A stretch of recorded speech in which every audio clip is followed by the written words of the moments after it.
There is nothing wrong with your internet. Do not attempt to adjust your settings. We are controlling the podcast. We control the squealing and the screams.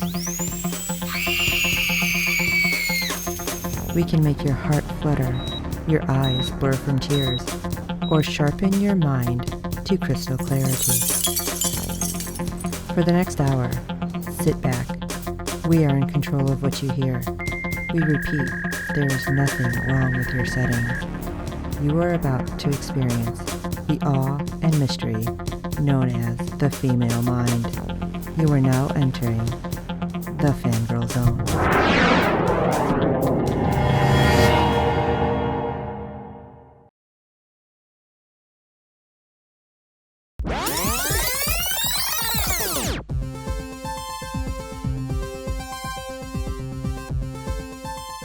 Here with Poppy, who plays Amberlynn. Really close. Amberly Elizabeth. What is it specifically about her that drew you in and made you want to portray her on screen? Well, as I was reading the script, naturally as an actor, you spend the whole time reading a script going, okay, is that something I would do, or is she like me, or oh my god, that's what I do, or that's how I'd react in that situation, or oh, like I do, that's so weird, and you sort of naturally are just dying to identify with it, and I mean, you do that with some scripts more than others, and some characters more than others, but with this one, I just kept going through going, oh my god, like, oh my god, that's exactly what I would do, and that's exactly how I feel, and I just automatically connected with her. And when something like that happens, you can only hope that you can do her justice enough for the producers and the writers and all the people who are in charge of getting you the job and putting you in that place. You can only hope that they feel as strongly that you have that connection inside with the character as you feel. And luckily, I think they must have thought I did and realised that I did, and then I luckily got the role. But yeah, just reading, I automatically just went, oh my god. I got to the end and then just saw how strong she was and how brave she is and how she's this amazing person, and I was like, oh my god, like if I could be half as similar to her, or like if I could just be half as good as she is in my daily life, then I would be enormously proud, because she's just incredible. Were you a fan of the books previous to actually reading the script? I confess I didn't know the books before. I hadn't come across them in England, but after I got the role, I just geeked out massively.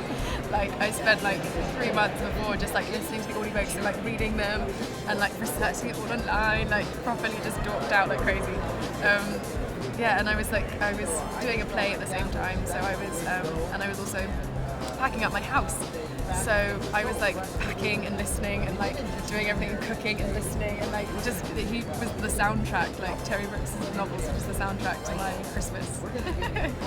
Are you worried that you had started portraying the character one way and then now that you've read the film, it's like a little different? Well, I read the books before starting. Totally. Yeah. Oh, okay. Yeah. But I know some actors don't like to do that. Like I know some actors just like to view it fresh and don't like to have other influences. But I really relish just getting as much information as I possibly can. So if there's anything I can draw on or anything I can research or look up or explore or like investigate, then I will, and I'll sort of just like hunt it all out.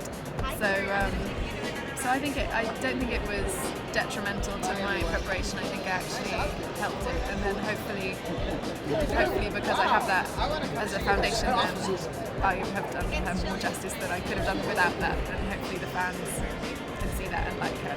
Do you ever go on any of the fan boards and see what they're writing about the books and what's going to happen? I think it's best to avoid those.